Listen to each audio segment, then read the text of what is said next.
Fala, galerinha do sexto ano, aqui que é a professora Letícia e vamos para mais uma aula sobre o processo de mumificação no Egito Antigo.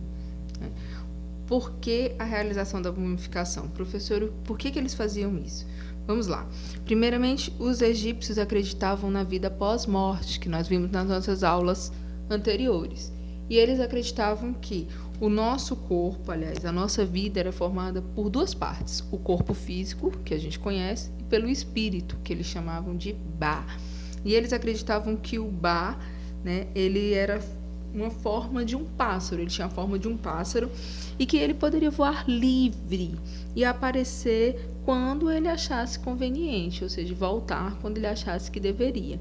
Então, de noite, eles acreditavam que esse espírito, o Ba, ele voltava para o corpo, que estava lá na tumba, mumificado, né? Então, por isso que tinha que mumificar, para que o corpo, o Ba, encontrasse esse corpo, né? Ele pudesse voltar e achar o corpozinho dele lá todo perfeito, e assim a pessoa, né, poderia ter uma vida eterna. Caso o Ba fosse interrompido, não pudesse chegar até o corpo, eles acreditavam que haveria a morte física e a morte espiritual, ou seja, a pessoa deixaria de existir, inclusive na espiritualidade, na vida eterna. Então, por isso que eles tinham que mumificar os corpos, né, das pessoas, principalmente dos grandes faraós, das pessoas mais importantes. Professora, como é que eles faziam isso? Aqui na primeira imagem, né, nós temos esse deus aí com forma de cachorro, porque a gente sabe que eles acreditavam nos deuses antropomórficos, ou seja, em deuses com formas de homem e animais, né? Então a gente vai ter o primeiro passo, que era lavar o corpo para o ritual, tá certo? Que é esse aqui, ó, que eles estão lavando o corpo. Depois, o que eles vão fazer, professor? Eles vão retirar os órgãos, coração, fígado, pulmão, né? Vão abrir esse corpo, claro, de maneira delicada, porque ele não pode ter muita cicatriz, e vão guardar esses órgãos dentro de alguns potes, de alguns vasos, né? E vão guardar como? Vão acabar fazendo uma substância com natrão, que ela servia para ressecar, né, esses órgãos e assim evitar com que eles apodrecessem. E aí eles eram guardados dentro desses potinhos enrolados no linho, que era um tecido muito caro, até com que as pessoas fossem julgadas, né, na morte, lá no mundo espiritual, por o filho de Horus, né? Aí nós vamos ter aqui o terceiro passo, né? O que eles faziam? Depois que eles retiravam o corpo, os órgãos desse corpo, eles colocavam ele numa piscina de natrão, né? Num tanque de natrão, e depois eles removiam o cérebro, tá? Com pinças pelo nariz, puxavam, né, o cérebro de maneira que ele voltasse também intacto, porque o corpo ia precisar dele, né? A alma ia precisar dele. Depois que eles retiravam o natrão, né? Eles vão para esse ponto 4, que o corpo era lavado novamente e ia receber um preparo para poder ele ser enroladinho, né, para ele poder ser realmente mumificado. Depois, no quinto, né, ele vai receber aí um preenchimento. Ele recebia tipo algodão, essas coisas, né? Era enfeitado com joias, com amuletos, né? A cabeça era coberta por uma máscara de ouro. E no sexto, que é aqui eles colocando as faixinhas, né?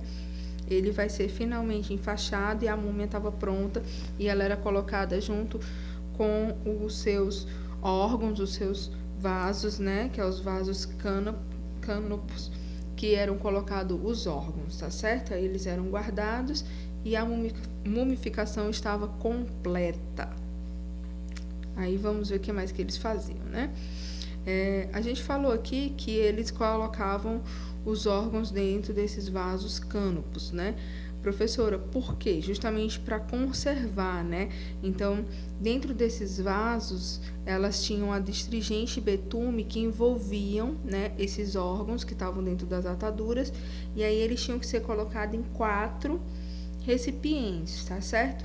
que depois esses recipientes, eles seriam lá na travessia da alma, seriam levados junto com o corpo, e eles precisavam estar todos inteiros porque eles iam voltar para o corpo, para que essa pessoa pudesse ter a vida eterna, né? Eles acreditavam que esse corpo ele servia tanto aqui nesse mundo material, na Terra, como também lá no mundo espiritual. Por isso que eles tinham que guardar esse corpo em perfeitas condições, com o mínimo de estrago, com o mínimo de cicatrizes e com todos os órgãos, para que ele pudesse voltar a funcionar.